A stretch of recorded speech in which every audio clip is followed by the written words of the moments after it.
ఆంధ్రప్రదేశ్లో ముఖ్యంగా రాయలసీమ జిల్లాల్లో వారం రోజుల పాటు సాగిన సీఎం చంద్రబాబు సుడిగాలి పర్యటన విజయవంతంగా ముగిసింది. నెల్లూరు, తిరుపతి, కడప, చిత్తూరు జిల్లాల్లో వేల కోట్ల విలువైన అభివృద్ధి, పారిశ్రామిక ప్రాజెక్టులకు శ్రీకారం చుట్టిన సీఎం అమరావతికి తిరిగి చేరుకోనున్నారు. అడిడాస్, హీరో, జేఎస్డబ్ల్యూ వంటి గ్లోబల్ బ్రాండ్లతో రాష్ట్రాన్ని పారిశ్రామిక హబ్గా మార్చే దిశగా ఈ పర్యటనలో కీలక అడుగులు పడ్డాయి. కుప్పం నుంచి నేరుగా సెక్రటేరియట్కు చేరుకోనున్న ముఖ్యమంత్రి ఆర్టీజీఎస్ ఎకనామిక్ రీజియన్లపై వరుస సమీక్షలతో మళ్లీ బిజీ కానున్నారు. నెల్లూరు జిల్లాలో పేదల సేవలో కార్యక్రమంతో చంద్రబాబు వారం రోజుల పర్యటన ప్రారంభమైంది. లబ్ధిదారుల ఇళ్లకు స్వయంగా వెళ్లి ఎన్టీఆర్ భరోసా పెన్షన్లను అందజేశారు సీఎం.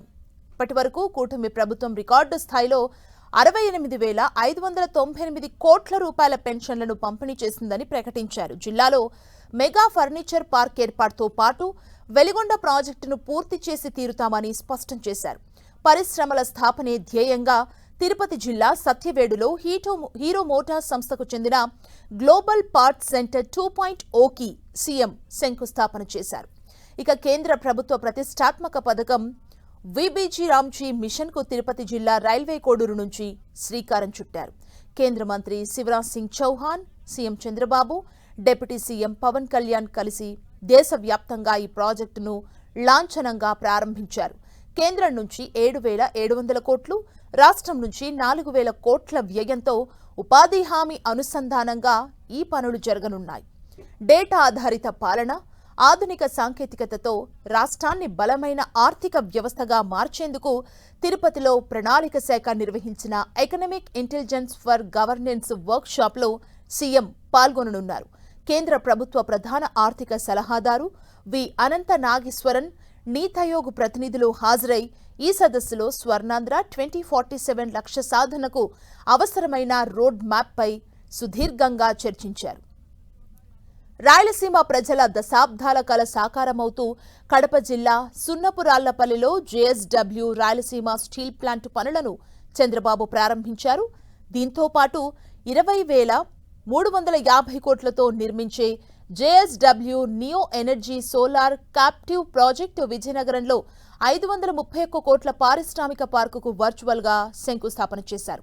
ముఖ్యమంత్రి సొంత నియోజకవర్గం కుప్పంలో 3 రోజుల పర్యటన విజయవంతంగా సాగింది. స్వర్ణకుప్పం పెట్టుబడుల వేదిక ద్వారా 9,322 కోట్ల పెట్టుబడులకు సంబంధించిన 30 ప్రాజెక్టులకు చంద్రబాబు గ్రీన్ సిగ్నల్ ఇచ్చారు. ప్రపంచ ప్రఖ్యాత అడిడాస్ ఫుట్వేర్ తయారీ సంస్థ, ఎయిర్ క్రాఫ్ట్ ట్రైనింగ్ విమానాల తయారీ కేంద్రం వంటివి భారీ పరిశ్రమల ద్వారా దాదాపు 87,000 మందికి ప్రత్యక్ష, పరోక్ష ఉద్యోగ అవకాశాలు లభించనున్నాయి. కుప్పం నియోజకవర్గంలో 6 దశాబ్దాలుగా నలుగుతున్న కంగుంది అడవి పోరంబోకు భూ సమస్యలకు చంద్రబాబు శాశ్వత పరిష్కారం చూపారు. వర్గీకరణ మార్చి అక్కడ సాగు చేసుకుంటున్న 322 మంది రైతు కుటుంబాలకు 460 ఎకరాల భూమిపై డీకేటీ పట్టాలు అందజేశారు. అనేక అభివృద్ధి కార్యక్రమాలను ప్రారంభించారు. ఇక P4 కింద ఎంపిక చేసిన 9,000 బంగారు కుటుంబాలను ఆర్థికంగా నిలబెట్టే బాధ్యతను అదానీ, టీవీఎస్ మెగా సంస్థలకు అప్పగిస్తున్నట్లు చంద్రబాబు ప్రకటించారు. రాత్రికి కుప్పంలోనే బస చేసిన సీఎం చంద్రబాబు నేరుగా అమరావతి వెలగపూడి సచివాలయానికి చేరుకుంటారు.